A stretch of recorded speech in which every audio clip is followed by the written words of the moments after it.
औज़ुबिल्लाहि मिनश्शैतानिर्रजीम बिस्मिल्लाहिर्रहमानिर्रहीम। प्यारे बच्चों, अस्सलामु अलैकुम व रहमतुल्लाहि व बरकातुहू।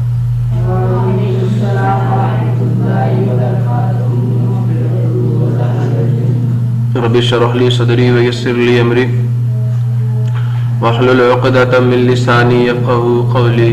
Rabbi ज़िदनी इल्मा rabbi ज़िदनी इल्मा rabbi ज़िदनी इल्मा।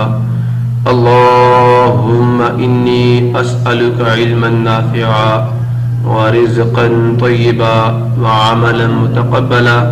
अल्लाहुम्मा अल्लिमनी अल-किताब वल हिसाब। अल्लाहुम्मा ज़क्किरनी मिन्हु मा नसीतु व अल्लिमनी मिन्हु मा जहिलतु। अल्लाहुम्मा खुज़ बियदिक। प्यारे बच्चों, आज हम लोग 9th क्लास के मैथमेटिक्स के चैप्टर नंबर 12 का थ्योरी नंबर 4 जो है उसे अंडरस्टैंड करेंगे।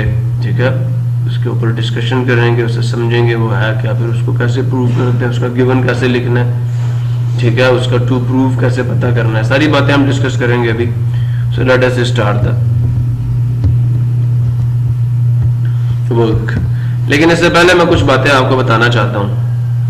बेटा, मैंने पीछे जो प्रीवियस थ्योरम प्रूफ किया था, हमने उसमें ट्राइंगल के राइट बाइसेक्टर्स ड्रॉ किए थे ना, और हमने प्रूफ किया वो क्या कंकरेंट है। याद आया? ये देखे लिखा हुआ the right bisectors of the sides of A acute triangle. अब ये एक ऐसी ट्राइंगल होगी जिसके सारे एंगल 90 डिग्री से छोटे होंगे। वो एक दूसरे को कहां पे मीट करते हैं? ट्राइंगल के अंदर मीट करते हैं। ये देखें, आपने राइट बाइसेक्टर्स ड्रॉ किए तो सारे के सारे ट्राइंगल के अंदर, ये एक्यूट एंगल ट्राइंगल है। अगर ये राइट एंगल ट्राइंगल होती है तो कहां पे मीट करते हैं? हाइपोटेन्यूज पे मीट करते हैं। इन स्टेटमेंट्स का पहले मतलब समझ लो, ये बड़े पते की बातें। और ये आप जब सेकंड ईयर पास करेंगे तो आपका एक एनडीएस टेस्ट होगा, वहां पे ये बातें आपसे पूछी जाती हैं। देखें, ये कौन से ट्राइंगल है? एक्यूट ट्राइंगल है। इसके सारे एंगल लेस देन 90 डिग्री हैं। जब आप इसकी साइड्स के राइट बाइसेक्टर्स ड्रॉ करेंगे तो जो उनका पॉइंट ऑफ मीटिंग होगा वो कहां पे होगा? ट्राइंगल के अंदर होगा। समझ आ गया? नहीं आ गया? और अगर आपकी ट्राइंगल क्या होगी? राइट एंगल ट्राइंगल, तो बेटा एक ऐसी ट्राइंगल जिसमें एक एंगल कितने डिग्री का होता है, जो उसकी साइड के बाइसेक्टर्स होंगे वो पता कहां पे मीट करेंगे? पता कहां पे मीट करेंगे? हाइपोटेन्यूज पे। तीनों बाइसेक्टर्स कहां पे मीट करेंगे? हाइपोटेन्यूज पे। ठीक है, तो राइट एंगल ट्राइंगल हो तो उसके जो बाइसेक्टर्स होते हैं intersect each other on the hypotenuse. और अगर आपकी ट्राइंगल क्या हो? ऑब्ट्यूज एंगल ट्राइंगल हो, जिसका एक एंगल क्या हो? ग्रेटर देन 90 डिग्री हो। अब ये वाला एंगल क्या ग्रेटर देन 90 डिग्री है, तो जो बेटा जी इसके राइट बाइसेक्टर्स होंगे वो कहां पे मीट करेंगे एक दूसरे को? Outside the triangle. कहां पे मीट करेंगे? ट्राइंगल से बाहर कहीं मीट करेंगे एक दूसरे को। आप इसका बाइसेक्टर ड्रॉ करें, ये इसका आ गया, और ये इसका भी जो है वो इसको यहां पे मीट कर रहे हैं। अब तीनों साइड के राइट बाइसेक्टर्स कहां पे मीट कर रहे हैं? Outside the triangle. तो अगर ऑब्ट्यूज एंगल ट्राइंगल हो, मतलब ऐसे ट्राइंगल जिसका एक एंगल ग्रेटर देन 90 डिग्री हो, तो बेटा उसके जो राइट बाइसेक्टर द साइड्स होंगे they will meet each other because they are concurrent. तो मीट तो करेंगे लेकिन इनसाइड द ट्राइंगल नहीं, ठीक है, आउटसाइड द ट्राइंगल। और अगर आपकी राइट एंगल ट्राइंगल हो तो फिर हाइपोटेन्यूज पे मीट करेंगे, अगर एक्यूट हो तो फिर वो सारे अंदर मीट करेंगे। इन बातों को याद रखिएगा, आपकी प्रैक्टिकल ज्योमेट्री में आपके काम आएंगी। प्रॉब्लम किसी बच्चे को क्लियर हो गया? अब बेटा जी थ्योरम है ये आपका, ये गौर से सुने। इस थ्योरम को प्रूव करने से पहले मैं आप सबसे एक सवाल पूछूंगा, स्टेटमेंट को भी समझने से पहले एक सवाल है, वो ये है कि बेटा अगर मेरे पास एक पॉइंट है, ये पॉइंट अभी मैंने उसका इस लाइन सेगमेंट से डिस्टेंस जो है वो पता करना है। ये पॉइंट बी का इस लाइन सेगमेंट से डिस्टेंस कितना है? ये ले भी यहां पे आ गया। मैंने इस लाइन का इस पॉइंट से डिस्टेंस मेजर करना है। ये डिस्टेंस ये भी तो हो सकता है ना, यहां से यहां तक का। ये डिस्टेंस ये भी तो हो सकता है, ये नहीं हो सकता। तो आप कौन सा डिस्टेंस से मुराद? बहुत सारे डिस्टेंसेस आप ड्रॉ कर सकते हैं, बट मुझे ये पता करना है ये लाइन इस पॉइंट से कितने फासले पे है। आप मुझे बताएं, ये वाला फासला लूंगा, ये लूंगा या ये लूंगा? ये वाला फासला याद रखना परपेंडिकुलर डिस्टेंस होता है। कौन सा डिस्टेंस? आपने यहां से यहां इस तरफ एक लाइन ड्रॉ करनी है जो इस लाइन को परपेंडिकुलरली आके मीट कर, और ये मिनिमम डिस्टेंस होता है। कौन सा डिस्टेंस होता है? मेरी बात याद रखना मैंने, क्योंकि इसको यूज करना है। तो एक पॉइंट से किसी लाइन तक का जो मिनिमम फासला होता है बेटा, वो क्या होता है? वो perpendicular distance between the point and line होता है। बात समझ आ गई नहीं आ गई? हमने जब मैं कहूंगा ना point P, the distance of point P, ठीक है, and line segment A B, ठीक है, वो क्या है? P O, magnitude of P O जो है, मैग्नीट्यूड ऑफ पी ओ या O P line segment is equal to the distance of P from line segment A B. तो इसका मतलब यह है कि ये जो OP होगा ये मिनिमम डिस्टेंस होगा, और उसका लाइन के साथ जाके जो एंगल बनेगा कितने डिग्री का होगा आपने अपने माइंड में रखना है। और हमने हमेशा ये डिस्टेंस करना है, ये वाला डिस्टेंस हमने मेजर नहीं करना है, हमें मिनिमम डिस्टेंस लेना है लाइन और पॉइंट के दरमियान में। तो जब भी डिस्टेंस की बात होगी, मिनिमम डिस्टेंस की बात होगी। अंडरस्टूड है? क्लियर हो गया? अब बेटा जी हम बात करते हैं अपने थ्योरम की। एनी पॉइंट, ठीक है, ऑन द बाइसेक्टर, किस बाइसेक्टर पे? Of an angle.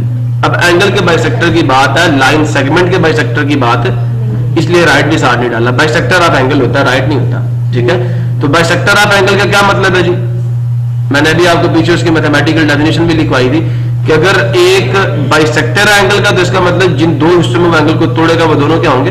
बराबर होंगे। जैसे O या QOP एंगल जो है और POR, इन दोनों का मैग्नीट्यूड सेम होगा। हमें प्रूफ क्या करना है कि P का इस आर्म से और P का, एंगल के दो आर्म्स होते हैं नहीं होते? आर्म्स का मतलब याद है नहीं याद? एक इनिशियल आर्म होगा, एक फाइनल आर्म होगा। तो कहता है अगर आपने किसी एंगल का बाइसेक्टर ड्रॉ किया, यही कहा है एक एंगल का बाइसेक्टर, आप कोई पॉइंट इस लाइन से ले लें, कोई पॉइंट यहां ले लें, यहां ले लें, यहां जहां मर्जी वो पॉइंट ले लें। पर पॉइंट होना किसके ऊपर चाहिए? बाइसेक्टर के ऊपर होना चाहिए। किसके ऊपर होना चाहिए? बाइसेक्टर के ऊपर होना चाहिए। उस पॉइंट का जो आर्म से डिस्टेंस होगा, अब पॉइंट का लाइन से डिस्टेंस निकालना है ना, तो हम कौन सा डिस्टेंस की बात करेंगे? मिनिमम डिस्टेंस, जो कि परपेंडिकुलर डिस्टेंस होता है। ये अपने माइंड में रखिएगा प्लीज। क्लियर हो गया? समझ आ गया? तो उन्होंने ये कहा कि एक पॉइंट है जो कि एंगल के बाइसेक्टर पे है। तो आपको दो बातें तो मिल गई नहीं यहां से। किसके ऊपर है? एंगल के बाइसेक्टर पे। इसका मतलब आपका ये वाला एंगल और ये वाला एंगल क्या कॉन्ग्रुएंट है? पक्का हो गया? हमने प्रूफ क्या करना है कि P का जो distance, perpendicular distance, minimum distance from OB है, वो जो कि PQ हम कहेंगे, और जो P का minimum distance from the line OA है, वो क्या होंगे? बराबर होंगे। हमें ये प्रूफ करना है कि ये वाली लेंथ और ये वाली लेंथ क्या बराबर है। हम कंस्ट्रक्शन में भी करेंगे। क्लियर हो गया? और समझ आ गया? हमें ये प्रूव करना है कि ये फासला बराबर होगा पॉइंट का। हम फर्स्ट ऑफ ऑल अपनी फिगर बनाते हैं।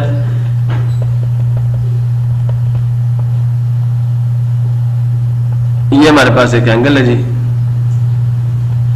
हम इसको नाम देते हैं AOB का। प्रॉब्लम किसी बच्चों को और क्लियर है? ये हमारा एंगल है, मैंने इसका बाइसेक्टर ड्रॉ करना है। गौर से सुनना, ये गिवन है मुझे कि बाइसेक्टर के ऊपर एक पॉइंट बने देना है। मैंने क्या ड्रॉ कर दिया? OT। बाइसेक्टर का नाम क्या रखा? OT।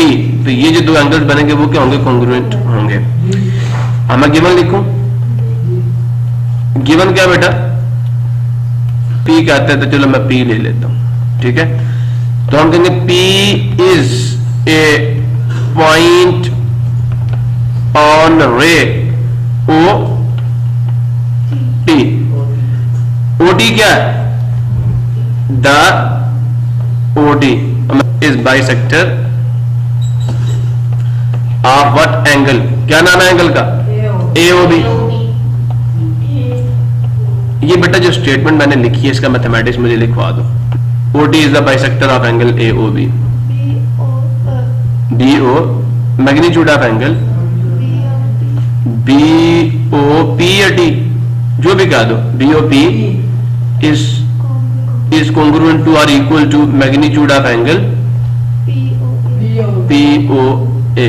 ये मतलब है बेटा इसका। अब टू प्रूव, क्या प्रूव क्या करना हमने? अब एक बात बताऊंगा आपको, इधर देखें जरा। PQ is congruent to PR। Construction तो भी की नहीं है, परपेंडिकुलर तो बाद में ड्रॉ किया ना। ए पी से परपेंडिकुलर ऑन ई बी, तो बेटा ये कंस्ट्रक्शन पहले भी हो सकती है, ये मैं माइंड में रखना, कंस्ट्रक्शन पहले कर सकते हैं आप लोग, कंस्ट्रक्शन पहले करते बाद में टू प्रूफ लिख दें, ठीक है। तो उन्होंने क्या किया, उन्होंने कहा अरेंजमेंट खराब रहा, उन्होंने कंस्ट्रक्शन पहले करके लिखा नहीं है और बता दिया, ठीक है। क्लियर हुआ नहीं हुआ? तो आप भी कंस्ट्रक्शन पहले कर ले बेटा। अच्छा जी, अब हम क्या करेंगे, ये पी से मैंने पहले कहा था, हमने डिस्टेंस निकाला ना पी का इस आर्म से और इस आर्म से, तो बेटा पहले पी से यहां पे एक परपेंडिकुलर ड्रॉ करें, और जो परपेंडिकुलर की लेंथ होगी ना वो minimum distance between point P and arm O B होगा। क्लियर हुआ? This is perpendicular. और सिमिलरली मैं यहां से भी क्या करूंगा, इस पे एक परपेंडिकुलर प्लॉट करूंगा। बात समझ आ गई? नहीं आ गई? ये बेटा डॉटेड लाइन से शो करना है, it is the dotted line not the solid line. जो कंस्ट्रक्शन होती है डॉटेड लाइन से होती है। तो टू प्रूव क्या करना हमने कि P is equi distant from कौन कौन से आर्म्स है, आर्म ओ बी एंड ओ ए। इसका मैथमेटिकल मीनिंग क्या है, मैंने कंस्ट्रक्शन कर तो दी है, इसका मतलब यह है कि हमें प्रूव करना है कि मैग्नीट्यूड ऑफ, इसको मैं कह देता हूं Q और इसको कह देता हूं R। तो जो P Q का मैग्नीट्यूड है, सुन रहे हो, पहला डिस्टेंस भी परपेंडिकुलर डिस्टेंस है, मिनिमम है, और ये भी मिनिमम है, हम कहेंगे ये दोनों इक्वल है, तो तब हमारा थ्योरम प्रूफ होगा। तो हम ये कहेंगे कि PQ जो लाइन सेगमेंट है, it is congruent to line segment PR, and these are the perpendicular distances at the point from the arms। Problem किसी को कंस्ट्रक्शन कर लो जी।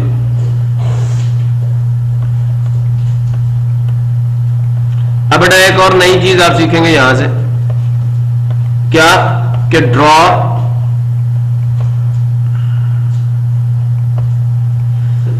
PQ, क्या PQ सुन रहे हो, किस पे परपेंडिकुलर, OB पे, एंड PR किस पे परपेंडिकुलर,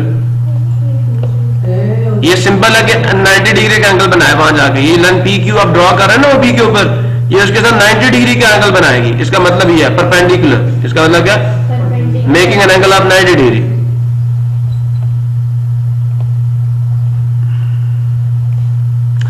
PR किस पे परपेंडिकुलर है, OA पे, रे OA पे। प्रॉब्लम किसी को, एनी कंफ्यूजन? चले आगे बेटा जी, अगर यहां पे कोई मसला है तो पूछिए, वरना फिर आगे चलते हैं। क्लियर सबको? गुड। सो मैं कॉपी कर लूं आगे इसको, फिर अपना काम हम स्टार्ट करते हैं। तो बेटा जी अब प्रूफ करते हैं हम लोग।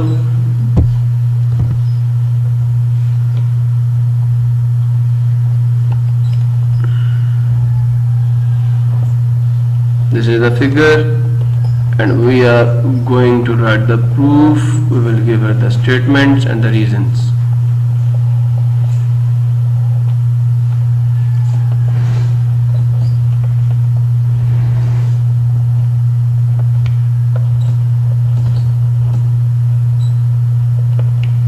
Clear?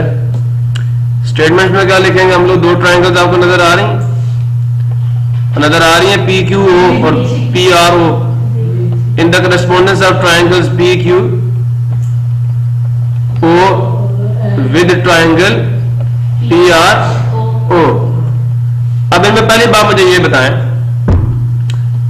कि आपको ये तो पता है ना, गौर से सुनना, OP दोनों में कॉमन, ये साइड OP इस ट्राइंगल में भी है, इस ट्राइंगल में भी है। I can write it like this, OP is congruent to OP। Clear है?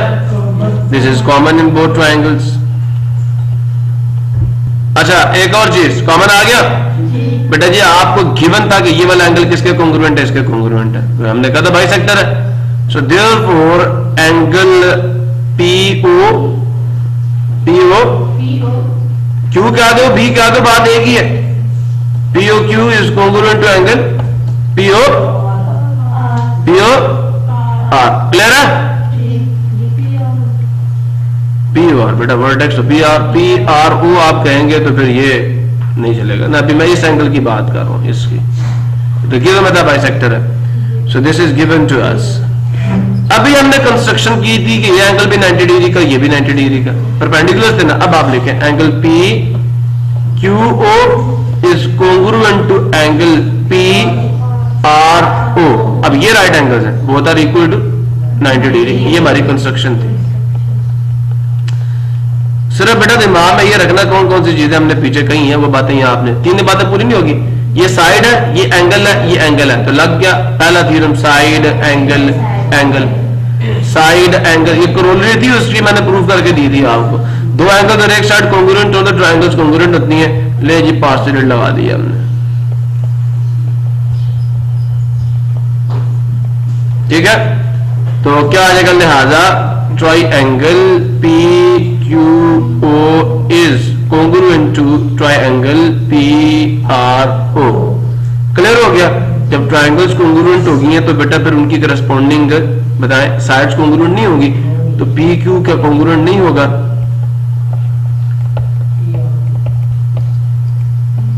ये तो प्रूफ करना था कि ये पॉइंट दोनों से बराबर फासले में, हमने प्रूफ कर दिया।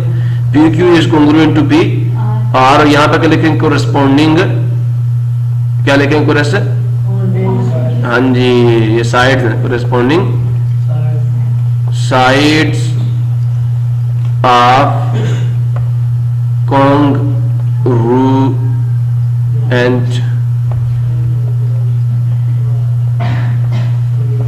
कॉन्ग्रुएंट, ये प्रूव करना था। मसला है किसी को, आसान है ना, बस आपने दिमाग लगाना बस।